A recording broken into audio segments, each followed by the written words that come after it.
Welcome. Chris Raptus Real Estate. Welcome to episode 50. No, this is financial advice. Do your own research. You know the drill. Like and retweet. Supposedly helps the algorithm and the channel. Now, whilst we're seeing a lot of economic turmoil in the political markets at the moment, in France, obviously there's a change of parliament there and change of government with Macron. We're seeing in Nepal, the parliament being stormed and the people laying protest due to social media being taken away from the residents. And you've seen Elon Musk post about the horrible death and the video footage that has surfaced of the poor Ukrainian woman that lost her life. So make no mistake, there's an incredible amount of political turmoil going on at the moment, as well as the immigration issues that we're facing here in Australia. And obviously the Adelaide real estate market is on fire, and it's just incredible. And I have said this, I've predicted a few things. I said that Putin would invade Ukraine. I said that interest rates would drop and the property prices would go up. And I said that obviously the COVID pandemic was a scam, and property prices went up 40%, not 40%, like they were predicting in the paper. So I'm going to put a couple of statistics in the in the comments below, predominantly around the real estate market in America. From memory, it was about 39 states across America have seen a decrease over the last couple of months in property prices.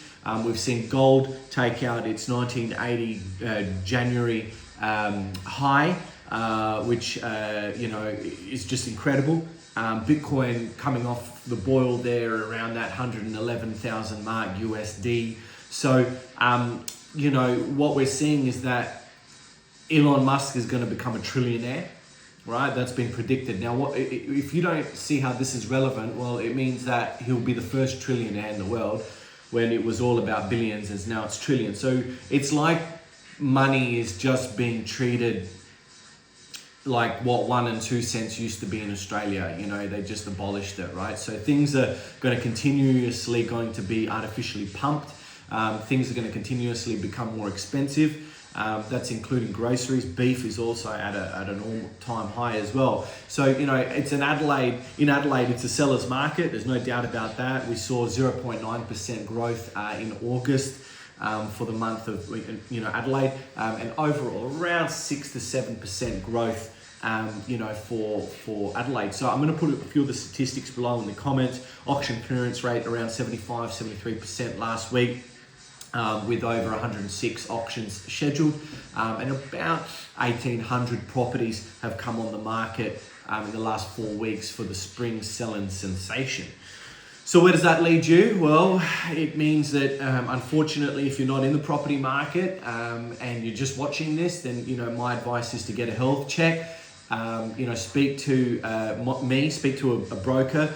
See if you can borrow more. I've had cases where, I've had clients being able to borrow 10, 20, up to even $50,000 more by just using a more experienced broker.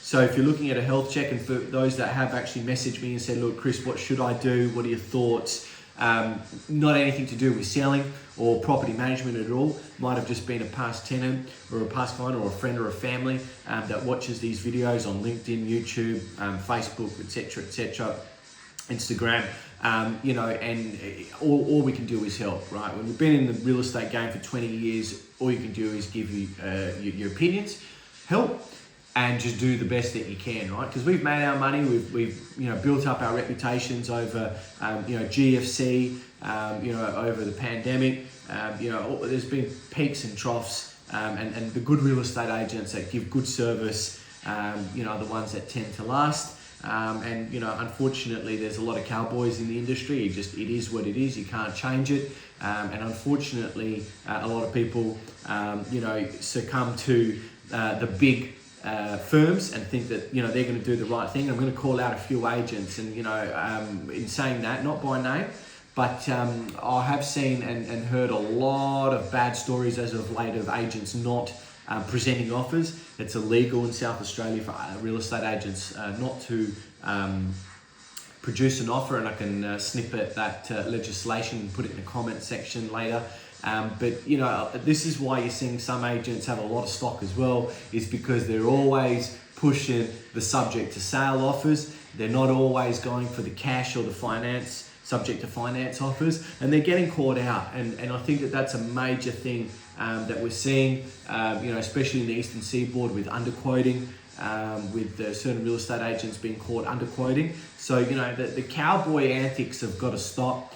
Good agents will survive. The ones that do good by their clients and, you know, deliver good results and do the right thing are the ones that, you know, will last the marathon. It's not a sprint. So in saying that, just a couple of things: get good advice, get a good health check, you know, find out if your property manager is doing a good job.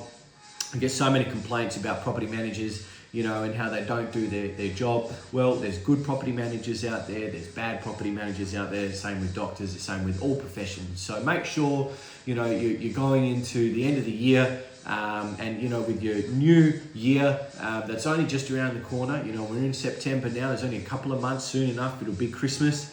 And you're probably already seeing the Christmas decorations in the shops at the moment. So make sure you have your plan for 2026. I'll predict more growth. That's all I'm saying in all of this and all the political turmoil.